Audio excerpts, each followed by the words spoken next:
Okay, what we want to talk about in this video, at least first off, is creating and working with the text tool and text boxes. And even before I get into that, just so that there's no misunderstanding from the last video, if you watched that one, I had talked about auto page numbering, and I just wanted to show you very briefly. I realized that the palettes were outside of the image area on the screen, so let me just do that very quickly and show you again how you do auto page numbering, which would be to do a text box and then go up under Type, come down to Insert Special Character, slide over to Markers, and here it's not lit up at the moment, but you can see a little bit better. It's the first command that says Current Page Number, and it's right at the top of the third sub list. And so wanted to make sure we're clear about that, okay? So I'm going to go ahead and go to one of the actual pages of my document here, and I want to type some text, or I want to insert some text. And so I'm going to use my text tool. I'm going to bring it over to the page, and as I indicated, even for text, you have to add a text box, and then we can add text to that. And I can either type it, and I'm going to do that first. We'll call this a headline. So I'm just going to type my name,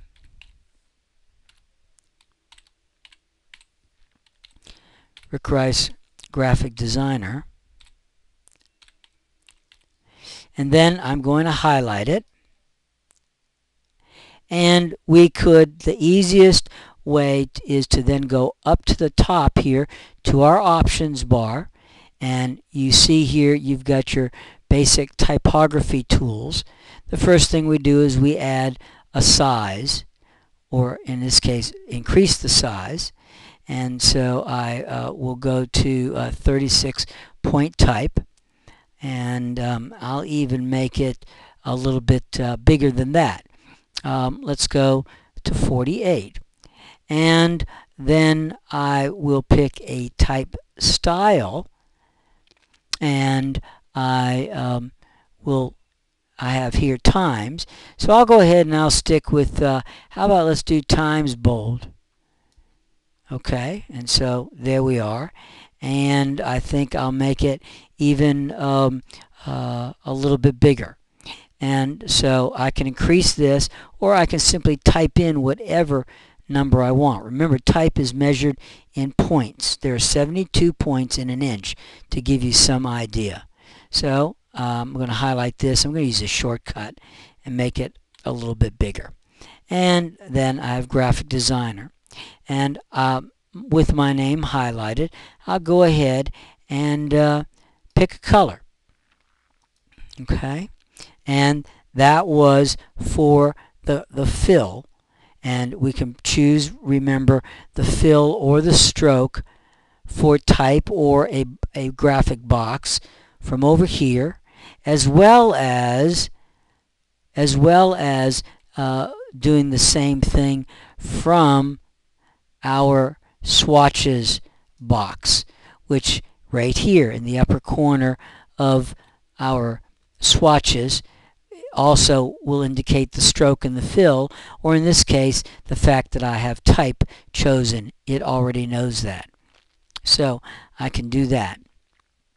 And then the bottom piece of type, I'm going to make a different color just for the sake of some variety, so that we can see these things clearly. Okay, so let's I'll use the magenta.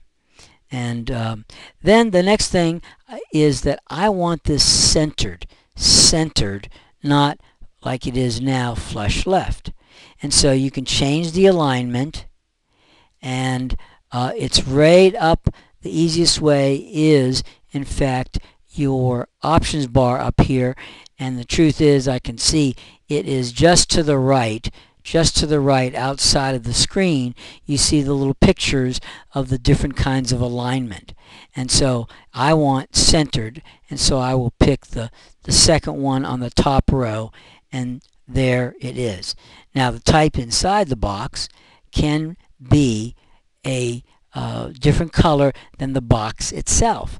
In this case, the box has no color and would, of course, not appear to be visible. There you are. But I could, if I wanted to, actually have the box that the type is in have a separate color of its own. So I would highlight the box, and then I could, here you go, add some color. The one other major aspect of typography is the space between lines of text, like Rick Rice and the space before graphic designer. That space is referred to as leading, long before the computers were around. And so you can adjust the space in between by increasing or decreasing that space, and these lines of text would be closer or further apart. And I'm going to highlight it and go back up under where we had at the top of our options bar, where we had our type size, and right underneath it we have this little box right underneath where we put in the size of the text, and it says currently automatic leading. And once again, we can adjust that, and typically we leave for body copy automatic leading. But in the case of this headline, that space is too big for my interest, and so I'm going to make it smaller. The space between the lines of text less or smaller. And so I'm just going to put a number in here and play with it until I visually like how it looks. You see how much closer graphic designer moved, and I like that. I think that works much better. Okay, so there we have a headline. Change the size of the box a little bit, and that is now set. The next thing that we would do would be to add some body copy or some text. So I'm going to create another text box underneath my headline. Okay.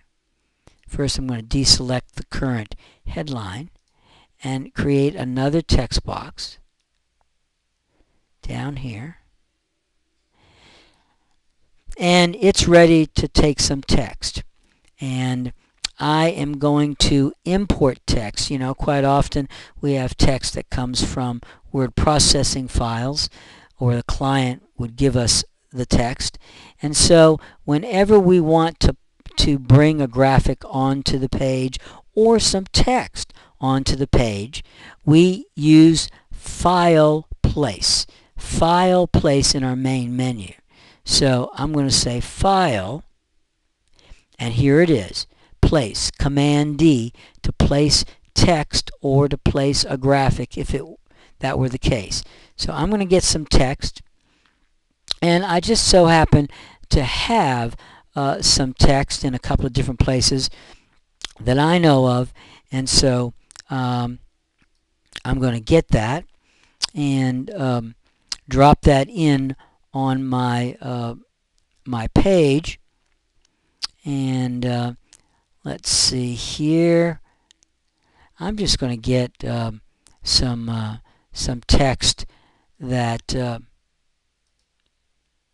I can get and use without much trouble, just so that we can get on with our work.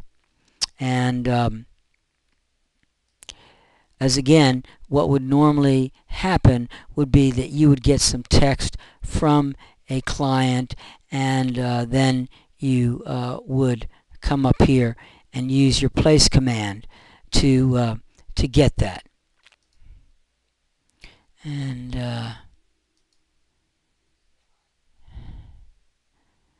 I'm trying to find some text here, and Alright, here's a list. I'm just going to get this for the second. And this isn't necessarily a great block of text, but you see it popped into place, and in fact I now have text. So you create a text box, and then you go under File, Place, and you go and you get the text that you want in that area, and it will pop in, and now we can start manipulating it, meaning add color, change the size, change the type style, and do anything that we want with it.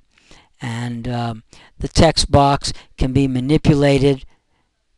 You see right there, now it's a thinner block of text.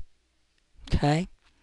And when there's more text in the text box than can be seen, it will show up with this little red square right here. And if I click on this, it's going to load that text up, and here you see I have it ready to go, and I can bring it to any page in the document. I'm just going to bring it right next to this other block of copy, click and drag, and there's some more of the text has gone from the first column and spilled over to this second column very, very easily. And I could continue to do that page after page, keep dropping more and more of this text into more text boxes. And it's pretty simple to do. You simply create the text box, go File, Place, drop your text into that box, and you're ready to go. Okay.